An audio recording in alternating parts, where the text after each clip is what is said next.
பா எங்க காலேஜ்ல ஒரு ப்ராஜெக்ட் பா. அவங்க உங்க பேரண்ட்ஸ் கிட்ட few questions கேட்க சொல்லிருக்காங்கப்பா. உங்ககிட்ட கேக்கட்டாப்பா? ஓ எஸ். உங்க முழு பேர் என்னப்பா? ராஜேஷ் சின்னசாமி. ஸ்கூல் படிக்கும்போது அப்பவும் ராஜேஷ் சின்னசாமி. உங்களுக்கு எவ்வளவு ஃப்ரெண்ட்ஸ்ப்பா? ஸ்கூல் படிக்கும்போது நிறைய ஃப்ரெண்ட்ஸ். காலேஜ் வந்ததுக்கு அப்புறம் அதை விட கொஞ்சம் அதிகம். இப்போ பிசினஸ்ல நிறைய ஃப்ரெண்ட்ஸ் இருக்காங்க. உங்க ஃப்ரெண்ட்ஸ் எல்லாம் இன்னும் மெயின்டைன் பண்றீங்களா? ஆல்மோஸ்ட் சம் ஃப்ரெண்ட்ஸ் டெய்லி கூட ஈவினிங்ல நாங்க மீட் பண்றோம் இல்லையா, எந்த ஃப்ரெண்ட்ஸையும் நான் மிஸ் பண்றதே இல்ல. நம்ம இந்த வீட்ல எத்தனை வருஷமா இருக்கோம்? எங்க அப்பா இங்கதான் பிறந்தாரு. மொத்தம் 3 ஜெனரேஷனா இந்த ஒரே வீட்ல தான் இருக்கோம். உங்க ஹெல்த் கரெக்டா மெயின்டைன் பண்றீங்களாப்பா? அப்பா ரொம்ப health conscious. Daily 1 hour either walking or yoga or shuttle. 3ல ஏதாவது ஒண்ணு டெய்லி பண்ணிடும். தெரியுது இல்லையா, இந்த வயசுலயும் இது வரைக்கும் நோ ஹாஸ்பிட்டலைஸ்ட், நோ சர்ஜரி. அப்பா உங்களுக்கு பிடிக்காத ஒரு விஷயம் மத்தவங்களுக்கு பிடிக்குங்கிறதுக்காக பண்ணிருக்கீங்களா? No chance. மத்தவங்களுக்காக நமக்கு பிடிக்காத விஷயத்த நான் பண்றதே இல்ல. சூப்பர்ப்பா, எல்லா கொஸ்டின்ஸ் ஓவர். இதே மாதிரி கொஸ்டின்ஸ் நான் இன்னொருத்தவங்க கிட்ட கேட்டிருக்கேன். அவங்க பேசினதை ரெக்கார்ட் பண்ணிருக்கேன். கேக்குறீங்களாப்பா? யாரது? நீங்களே கேளுங்கப்பா. உங்க ஃபுல் நேம் என்னமா? காயத்ரி ராஜேஷ். ஓ அம்மாவா? கல்யாணத்துக்கு முன்னாடி காயத்ரி சுப்பிரமணியம். இப்போ உங்களுக்கு எத்தனை ஃப்ரெண்ட்ஸ் இருக்காங்கம்மா? சுமதி, ஸ்ரீஜா, அனிதா, அவ்வளவுதான். மேரேஜுக்கு முன்னாடி? அப்போ கணக்கே இல்லம்மா. ஸ்கூல் ஃப்ரெண்ட்ஸ், காலேஜ் ஃப்ரெண்ட்ஸ், வீட்டு பக்கத்துல இருக்கிறவங்க நிறைய பேர் இருந்தாங்க. ஆனா இப்போ அப்பாவுக்கு யாரெல்லாம் ஃப்ரெண்ட்ஸோ அதுல சில பேரோட ஒய்ஃப் தான் எனக்கும் ஃப்ரெண்ட்ஸ்.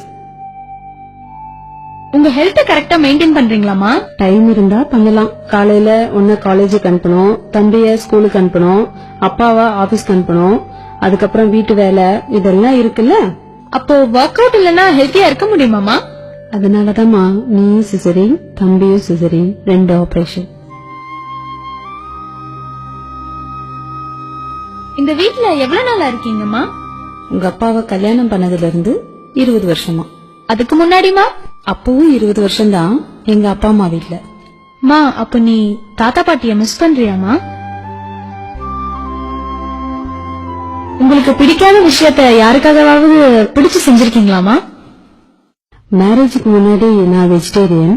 ஸ்கூல்ல ஃப்ரெண்ட்ஸ் நான்வெஜ் கொண்டு வந்தா கூட தள்ளி போயிடுவேன். பார்க்கவும் பிடிக்காது, தொடவும் மாட்டேன். ஆனா இப்ப உங்க அப்பாக்காக நான்வெஜ் சமைக்கிறேன். என்னாச்சுப்பா? அதை தொட்டு சமைக்க பிடிக்காது, பட் உங்க அப்பாவுக்காக. அதை தொட்டு சமைக்க பிடிக்காது, பட் உங்க அப்பாவுக்காக. அவள்தான் நமக்கு உலகம்.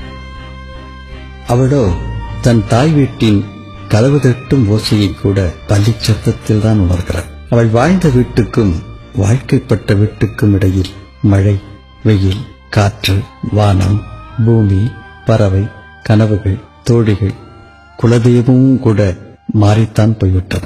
அவளது ஒரு கண்ணில் சூரியன், ஒரு கண்ணில் நிலவு, 2 விழிகளையும் மூடி அவள் உறங்கியதே இல்லை.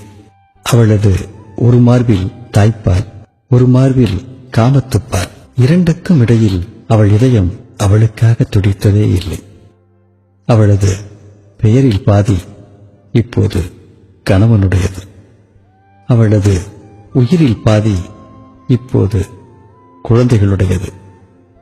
அவளின்றி அசையாது ஓரணுவும். ஒரு நிமிடமாவது அவளுக்காக துடிக்கட்டும் நம் இதயம்.